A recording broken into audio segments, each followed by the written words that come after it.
बितवलो ना कि रतिया कहाँ बितवलो ना, कहाँ बितवलो ना कि रतिया कहाँ बितवलो ना, कि मोतिया मरलस कौन सवतिया रतिया कहाँ बितवलो ना, बता दो।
दीदिया क्या देवरे से सड़िया बिछवनी देखी लगा के मच्छर कनिया हो चली चली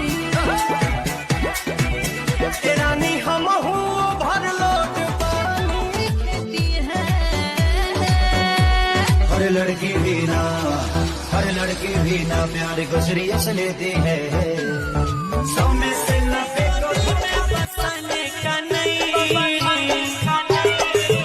किसी लड़की को दिल में बसाने का नहीं, वो बुलाती है यार मगर जाने का नहीं।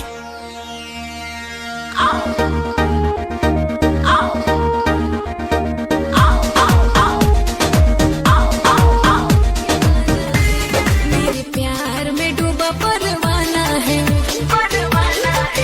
करता है इशारा आँख मार के। अरे वो कौन है रे? मेरा बाबू है। बाबू बाबू को गरम बतावा रोटी बेली जीजाजी ए जी गरम बतावा रोटी बेली जीजाजी हाँ हाँ बेली जीजाजी पानी लहंगा माल जादो जी क्या पानी फिलहाल, माल जादो जी क्या पानी फिलहाल, पटाला के हुआ उड़ी के। तो उसी बात पे तिवारी जी गुस्सा होके बोलते हैं, हवा सटा के चुमा ले ले नहीं खूब, गारंटी बाकी जादू जी के दिले नहीं खूब, गारंटी बाकी जादू जी के दिले